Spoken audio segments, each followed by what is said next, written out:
Friends, मेरे सभी friends को, मेरे सभी बुज़ुर्गों को, मेरे सभी स्टूडेंट्स को हर्षु शर्मा की प्यार भरी नमस्कार। जिज्ञासा आपकी प्रोग्राम के आज के एपिसोड में मैं जिस टॉपिक को लेकर आपके सामने रूबरू हुई हूँ, वो टॉपिक हर इंसान के लिए बहुत ज़रूरी है। और आज का topic simple solution of problems in the relations भाई बहन का है, हस्बैंड वाइफ का है, फ्रेंड्स का है, सास बहू का है, ऑफिस में ऑफिशियल रिलेशंस हैं। जब भी किसी रिलेशन में मन मुटाव होता है, किसी बात को लेकर कोई क्लैशेस हो जाएं, कोई व्यूज़ का में क्लैशेस हो जाएं, कोई थिंकिंग में क्लैशेस हो जाएं, तो कुछ मन मुटाव हो जाता है। तो हम अपना जो मन मुटाव की वजह से हम अपनी जो मन की जो परेशानी है, जो मन की जो झुंझलाहट है, वो जिस इंसान से, जो सामने वाले से हमारी जिसकी वजह से मन मुटाव हुआ है, जिसके साथ हमारा मन मुटाव हुआ है, हम उससे नाराज़ होकर बैठ जाते हैं। नाराज़ होकर बैठ जाते हैं और मन में उसके लिए कितना कुछ पकाते रहते हैं। ये सब आपके लिए नहीं है, हम भी यही कुछ करते थे। लेकिन आज जैसा कि हम उम्र के आगे आगे जैसे पड़ाव पार करते जा रहे हैं, अब पीछे देखते हैं, इन्हीं बातों को देखकर हमें हंसी आती है। क्योंकि कहते हैं ना, जैसे जैसे इंसान मैच्योर होता है, जितना आगे हम अपने आप को चेंजेस अपने में लाना चाहते हैं, जितना हम लाइफ के एक्सपीरियंसेस से सीख रहे हैं, तो अब हमें हंसी आती है कि हम नाराज़ होकर बैठ जाते हैं सामने वाले से। इसने ऐसे कह दिया, वैसे कह दिया, ये कर दिया, वो कर दिया, क्यों कर दिया, कैसे कर दिया, अब आगे क्या होगा, कैसे प्रॉब्लम सॉल्व होगी, है ना। तो हम क्या करते हैं, चाहे रिश्तेदारों में हो जाए, चाहे किसी में भी हो जाए, चाहे फ्रेंड्स में हो जाए, हम बातचीत करना बंद कर देते हैं, या उस इंसान के लिए कितना कुछ नेगेटिव सोच बैठते हैं।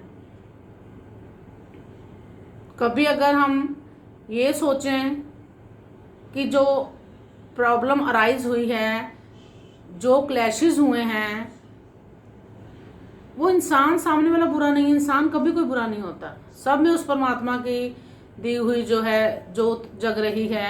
सभी इंसान जो हैं बराबर उसने बना के भेजे हैं। वो हम जिस सराउंडिंग में रहते हैं, वैसे हमारा माहौल बन जाता है, वैसे हमारा दिमाग बन जाता है, वैसे हमारी सोच बन जाती है। तो और कोई रीज़न नहीं है कि इंसान कभी बुरा नहीं होता। अगर हम ये सोचें कि जो मनमुटाव हुआ है, उसकी मेन जड़ क्या है, सबसे इजी फंडा है टू सॉल्व द प्रॉब्लम, कि प्रॉब्लम की वजह क्या है। अगर हम अपनी नाराज़गी, अपना गुस्सा सामने वाले से निकालने की बजाय इस सोच पे जोर दें कि जो भी प्रॉब्लम उठी है, उसकी जड़ क्या है, उसकी जड़ को काटने की कोशिश करें। जैसे कहते हैं ना, कोई बीमारी लग जाती है तो हम मरीज से दूर थोड़ी भागेंगे, या उसको इधर उधर नहीं भगाएंगे, बल्कि हम उसकी बीमारी को जो है जड़ से काटने की कोशिश करेंगे। जड़ से नहीं कटेगी वो फिर दोबारा शुरू हो जाएगी, जड़ से नहीं कटेगी फिर दोबारा परेशानी क्रिएट होनी शुरू हो जाएगी थोड़े थोड़े टाइम के बाद। इसलिए सबसे ज़्यादा ज़रूरी क्या है कि हमें उस प्रॉब्लम को, उस बीमारी को, जिसकी वजह से मनमुटाव पैदा हो रहा है, हमें उस बीमारी को ही जड़ से निकाल देना है।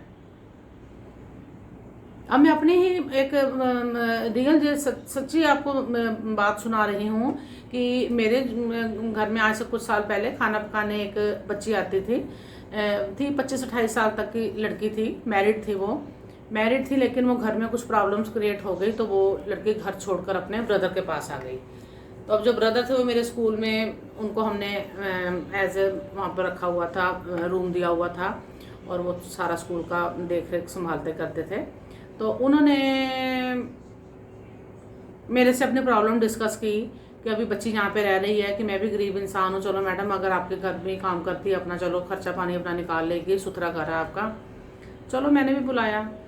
अब हमने जब मेरे साथ बड़ी नाइस लड़की थी, बड़ी इतने टाइम उसने मेरे साथ घर पे 5-7 साल मेरे पास यहाँ पे उसने काम किया, बहुत नाइस, बहुत अच्छी बच्ची थी। अब उसकी प्रॉब्लम को भी बैठकर मैंने सुनने की कोशिश की, बच्चे क्या प्रॉब्लम हुई, क्या टेंशन हुई है। तो उसने बताया कि मैडम हम दोनों एक ही घर में, दो बहनें जो हैं मतलब ब्याही हुई हैं। मेरी बड़ी सिस्टर काफ़ी बड़ी है मेरे से, जो कि मेरी जेठानी भी है। अब मेरे हस्बैंड के ऊपर वो कंट्रोल करती है। मेरा हस्बैंड मेरा ना कहना मानता है, ना वो मुझे मेरी केयर करता है, ना जैसे एक हस्बैंड की तरह वो मतलब जैसे मैं चाहती हूँ वो चीज़ मुझे वहाँ फैमिली में नहीं मिल रही। क्योंकि मेरी सिस्टर जो कि मेरी जेठानी भी है वो बहुत कंट्रोलिंग हो गई है, मेरे हस्बैंड को बहुत कंट्रोल करके रखा हुआ उसने। तो मैं उस घर में पहले भी 2-3 बार मेरी ऐसे डिस्प्यूट्स अराइज हुए, मैं घर छोड़ के आ गई थी, लेकिन ये मुझे फिर मना के ले आए। फिर वही प्रॉब्लम है, प्रॉब्लम वहीं की वहीं रहती है, इसलिए मैंने वहाँ पे जाना ही नहीं है। उस बच्ची ने ये चीज़ सोच लिया कि मैं अब जाऊँगी ही नहीं, क्योंकि उस घर में तो मेरी बहन मुझे, अपनी ही बहन मुझे बसने नहीं दे रही। वो बच्ची साल, 2 साल, 3 साल, 4 साल बीच में कोशिश करते भी रहे हम कि चलो हो जाए, वहाँ ना लड़का टच से मस हो, ना उनकी वहाँ से सिस्टर टच से मस हो, कोई सोल्यूशन ही नहीं निकल रहा था। फिर जहाँ पीछे गांव में रहते थे, वो गांव वालों ने भी उनको बोलना शुरू किया कि इतनी अच्छी लड़की थी, तुम थोड़ा उनको अपना अपने हिस्से देकर सेपरेट कर दो, ताकि प्रेम प्यार भी बना रहे, ताकि घर बच्ची वापस आए। उसका घर भी खराब हो रहा है। 5 साल तक जब उसने भी, उसके हस्बैंड जो था, जो मेरी मेड का जो हस्बैंड था, उसने भी बहुत अकेलेपन में जब देखा कि फैमिली में जो है ना वाइफ के बिना कोई नहीं पूछता, मदर बीमार थी उसकी, जब बड़े धक्के ठोकरें खा ली, तो 5-6 साल के बाद आकर सारा सेटलमेंट हुई। उधर से उसकी जो सिस्टर थी उसको भी गांव वालों ने खूब वहाँ पे फटकारा, थोड़ा समझाया भी कि भी उनका घर बसने दे, क्यों प्रॉब्लम को अपने हिस्से देके उनको साइड पे करो, और तुम अपना घर बसाओ, अपना घर देखो, तुम उनके घर में क्यों इंटरफेयर कर रहे हो। चलो ये समझाने बुझाने से ये बात हुई कि अब सिस्टर को समझ आ गई कि इतने साल हो गए, मुझे इतनी गाली गलोच हो गई, इतना कुछ मेरी बदनामी हो गई, इतना मैं सुनने में आ गया। आगे उसके भी बच्चियां बड़ी हो रही थी, आगे घर उनके भी बसाने थे, तो उन्होंने क्या किया, इनको इनका हिस्सा दे के सेपरेट कर दिया। फिर उसके बाद वही लड़का जो कि पहले मान ही नहीं रहे थे, फिर उस बच्ची को यहाँ से लेकर गए बाइज्जत, इतने तरीके से दोबारा से जैसे मैरिज वाला फंक्शन हुआ, सारे गांव की रोटी की इतने प्यार से बुलाकर लेकर गए। आज वो उस लड़की को उन्होंने अपने घर में, हस्बैंड ने ऐसे रखा हुआ है, इतनी अच्छी तरह से रखा हुआ है, खुश। फिर मुझे मिलने आई उसके बाद, मैंने पूछा बेटा अब ठीक है सब कुछ? मैडम बहुत अच्छा है, अभी सब कुछ बहुत अच्छा हो गया है। क्यों? उन्होंने सब कुछ अच्छा हो गया, कहते मेरी लाइफ ही चेंज हो गई है एकदम, सब कुछ बहुत अच्छा है। मेरी मदर लॉ मेरे पास है, उनकी मैं सेवा करती हूँ, हस्बैंड की मैं पूरी केयर करती हूँ, वो मेरी पूरी केयर करते हैं।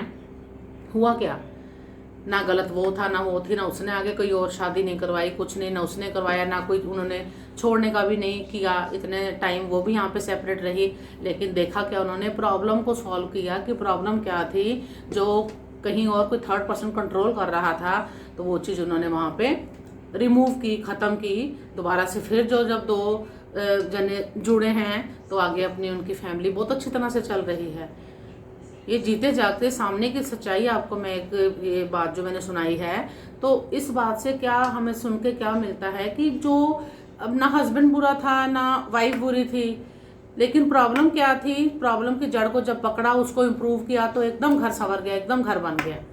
आज इसी वजह से कितने घर टूटने के कगार पे हैं, कितनी मिसअंडरस्टैंडिंग्स क्रिएट हो गई हैं, कितने रिलेशंस जो हैं मन मुटाव की वजह से हम एक दूसरे से दूर हो जाते हैं, तो कड़वाहट भरनी शुरू हो जाती है दिलों में। तो मेरी आप सबसे एक रिक्वेस्ट है, जब भी कोई प्रॉब्लम क्रिएट होती है, क्योंकि हमारे जो सबके विचार हैं अलग अलग हैं, थिंकिंग अलग अलग है, हमारे दिमाग अलग अलग चलते हैं, अगर कोई प्रॉब्लम होती भी है तो सबसे पहले पूरी उसको मतलब उसका कहते हैं ना डीप एनालाइज करो उसको कि प्रॉब्लम की जड़ क्या है, जड़ को खत्म करो। उस इंसान से मनमुटाव नहीं रखो, उस इंसान से नफरत नहीं करो, इंसान नहीं बुरा है, वही इंसान कल आपके लिए इतना डायमंड बनकर सामने आ जाएगा।